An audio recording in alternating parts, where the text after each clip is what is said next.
Isaiah Likely broke his silence on his upcoming free agency, and it is not good news for the Baltimore Ravens.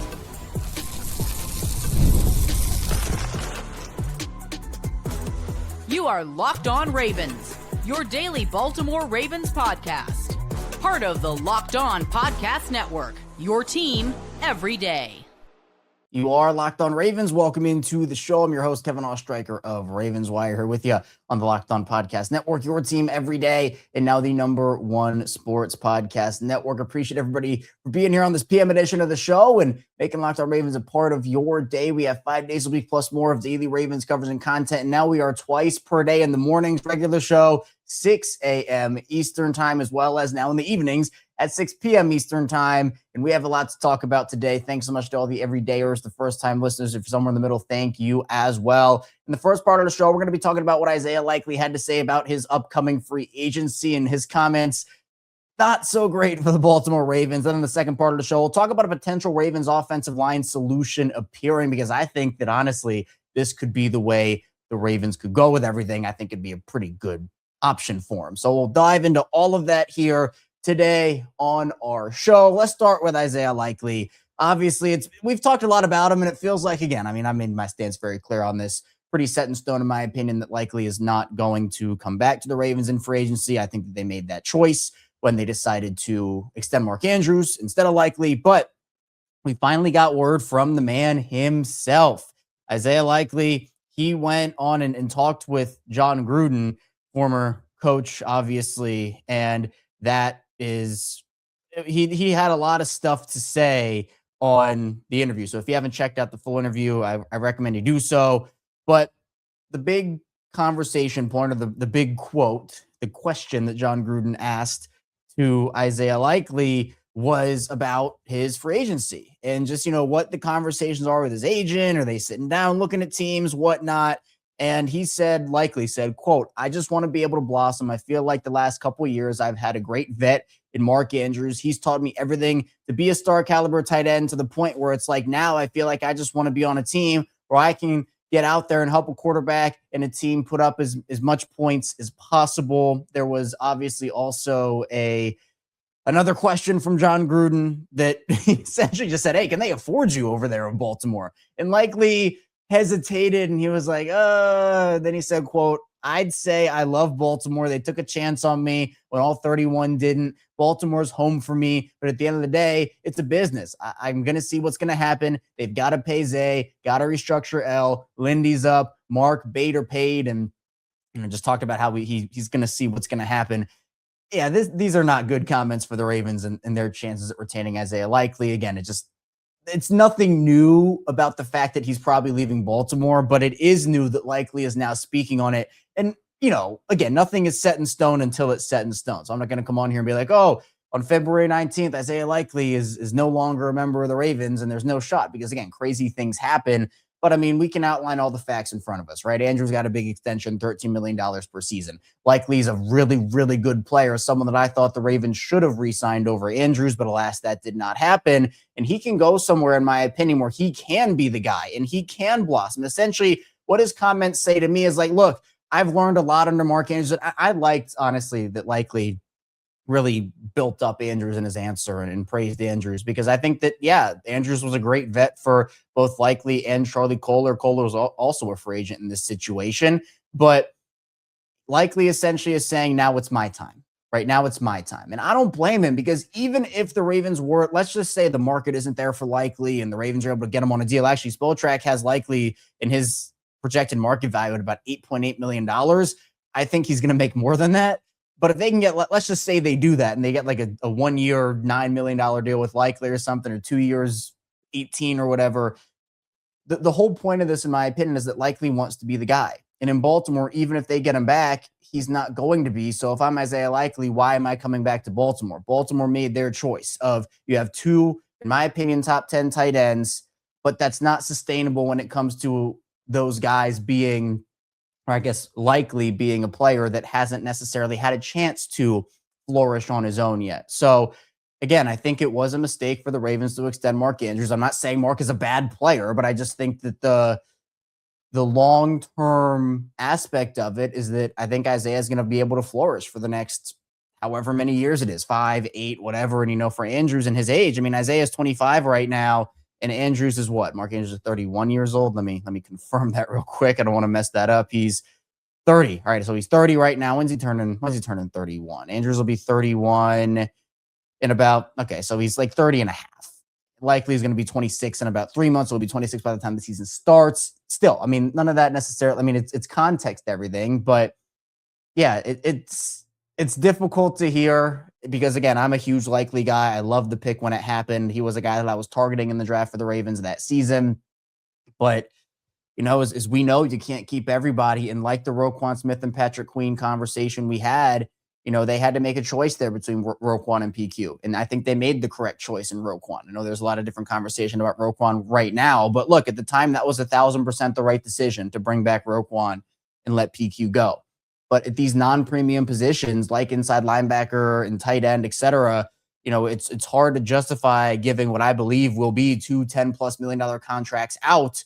And, it's tough to know that Likely is probably on the way out. But in reality, this is the reality, in my opinion, is there's essentially 1% chance that Isaiah Likely comes back to Baltimore. I don't think it's happening. So you heard it from Isaiah Likely first, or maybe not first because we've all been saying it, but Likely himself, some comments that don't necessarily inspire a lot of confidence in his return to the Ravens. And, in terms of replacing him, which, we have to talk about, we're going to talk about it, assuming this thing does happen. You're probably looking at Andrews, Kohler, and a mid-round tight end, or maybe Kohler also leaves because, as we've talked about over the course of this week, especially on the Locked On Ravens PM episodes, we've been talking about how Charlie Kohler is probably going to get more than people anticipate. So, there's a chance that I'm not saying this, to me, I feel like is not going to happen. I feel like Kohler will re-sign. It'll be for more money than people think, but he'll be back. There's a chance he's not, though. And if that chance does come true and you lose both Likely and Kohler, well, then outside of Andrews, you're kind of going back to square one, and you bring in a David Njoku and you draft a mid-round tight end. The Ravens have had success drafting guys at the position. So I think that while Likely's a big loss, I trust them to be able to draft a guy that can be productive for them longer term. But how much trust do you want to put in a rookie at that position? That is the big question. So definitely some not so great comments in terms of Isaiah Likely and his return to the Ravens. But, wherever he goes, I hope he goes and has success, every time he plays, except for the Ravens, obviously. And if there is that slim chance that does come true, that he does come back, well, then, hey, that's awesome. The Ravens benefit from it. But with Likely and where he is in his career, with the player that I think he knows he can be. And I think, look, the injury derailed Likely last season. He had a tough year, but a lot of the offense had a tough year, right? Lamar with the injury situation, and, Rashod Bateman didn't have a great year. Andrews didn't have a great year outside the touchdowns. Likely didn't have a great year. So, again, it's not like it was just Likely's struggle last season. But at the end of the day, I think we do have to be honest about the situation and say that, as much as I'd love to mock Isaiah Likely back to the Ravens in the offseason, it's not looking great, particularly with these comments. But again, I think it was cool that he made sure to say that, yeah, Baltimore's going to be home, but it is a business. And that's on both sides. The Ravens made their decision in re-signing Mark Andrews. Now Isaiah Likely, he gets to make his decision. And I'm predicting that decision will not be a return to Baltimore. Hopefully it's not a team for the past year, I've been saying if the Ravens don't re-sign Likely, I don't want to see him go to Cincinnati. That makes a lot of sense. If he goes to Cincinnati, I'm going to be mad. Kansas City, maybe with Kelsey retiring, but we'll see there. There are a lot of teams. And again, that quote, a couple people put it out, I put it out, and there are a lot of teams from a lot of different fan bases. Washington is one. Philadelphia is another one. The Broncos. There are a lot of teams that are going to be interested in Isaiah Likely. So that's just the situation there. But coming up in the second part of the show, we're going to be diving into a potential Ravens offensive lineman solution appearing. Stay tuned. Plenty coming up on the show. Parts of the show is brought to you by Indeed. Workplace chaos, deadlines stacking up, inbox overflowing, and the one position you have to fill still sitting open. When the pressure's on, you need the right hire. This is a job for sponsored jobs. Indeed Sponsored Jobs helps reach the people who actually fit what you're looking for: skills, expertise, location, so you're not just hoping the right candidate stumbles across your post. And here's a stat that says it all. In the minute I've been talking to you, companies like yours made 27 hires on Indeed, according to Indeed data worldwide. So if you're hiring, spend less time searching and more time interviewing candidates who check all your boxes with Indeed Sponsored Jobs. Spend less time searching and more time actually interviewing candidates who check all your boxes. Less stress, less time, more results when you need the right person to cut through the chaos. This is the job for Indeed Sponsored Jobs. And listeners of the show will get a $75 sponsored job credit to help get your job the premium status it deserves at Indeed.com/podcast. Just go to Indeed.com/podcast right now and support our show by saying you heard about Indeed on this podcast. Indeed.com/podcast. Terms and conditions apply. Need to hire? This is a job for Indeed Sponsored Jobs. Hey, it's Matt Derry from the Locked On Lions podcast. The people I love depend on me. If I'm gone, the financial responsibilities don't disappear. I didn't want my family figuring things out during the hardest moment of their lives. That's why I knew only one place to go. I chose life insurance through my friends at Ethos. Ethos makes getting life insurance fast and easy, 100% online. You can get a quote in seconds, apply in minutes, and get same-day coverage. There's no medical exam. You just answer a few simple health questions. You can get up to $3 million in coverage. Some policies are as low as $30 a month. I love the folks at Ethos. Protect your family with life insurance from Ethos now by going to ethos.com/LockedOnNFL. In as little as 10 minutes, you can get the free quote and up to $3 million in coverage at ethos.com/LockedOnNFL. That is ETHOS.com/LockedOnNFL. Ethos.com/LockedOnNFL. Application times and rates may vary. And the show is brought to you by 5 Hour Energy. Welcome to the 5 Hour Energy Flavor Draft. We're looking at every aspect of the draft to let you know which tasty flavors are the best and which just might be sleepers. The board is set. The flavors are ready, and only one is going to take the top spot. 5 Hour Energy has a wide variety of flavors and something for everyone. Plus, 5 Hour Energy shots give you a boost with zero sugar. And 5 Hour Energy has a lot of upcoming flavor innovations planned. I would love to see if 5 Hour Energy made a starfruit flavor. I love starfruit growing up, and I think that'd be really cool. But for me, my number one pick, the guy I'm drafting number one, that flavor, it is cherry, because you get that sweet with a light tart edge and the bright punchy taste as well. But a sleeper pick for me, it's cotton candy, because you get that sweetness from start to finish. Plus, it has a really light, airy candy profile too, which I think really adds on to everything. Find your new favorite flavor of 5 Hour Energy shots, available online at 5hourenergy.com or Amazon. We return Locked On Ravens PM here, evening edition. Kevin Oestreicher still here with you, diving into the latest Ravens content and coverage. Again, we're 5 days a week plus more on Locked On Ravens, and now twice per day, the big show, Monday through Friday, 6 a.m. Eastern time. That's the regular show. It's not changing, but now we have the evening edition, Locked On Ravens PM, which I think that's what I'm going to call it. We're still going through the options, but Locked On Ravens PM in the evening, which is the two segments, 10 to 16 minutes. So just a little update every single day here on the show, along with all the other content we have as well, like bonus episodes, instant reactions, watch along, squad show, and the Everydayer Club, which is extra add-on content. So weekly Q&As, one-on-one text conversations, access to a Discord server, ad-free episodes, link to that in the description below, as well as on the Locked On website, on the Locked On Ravens page. But let's talk about a potential offensive line solution appearing right before the Baltimore Ravens. And that is, in my opinion, Wyatt Teller. Now, Teller posted an emotional goodbye to Cleveland. That's where he's been for the majority of his career. Started off in Buffalo, but has spent every year since in Cleveland. Teller, to me, is a really intriguing option. He's a 3-time Pro Bowler, 2-time All-Pro, and was one of the most consistent players on that Browns team for the majority of his time there. You know, Joel Bitonio, both going to be free agents. A lot of those Browns offensive linemen are going to be free agents. But Teller, to me, is a veteran option, because I think, again, you need to bring at least one veteran option in the building here. Ideally, you're replacing both of your guards. We had Bruce Cunningham on the show this morning, longtime Ravens PA announcer, works over at 105.7 The Fan as well.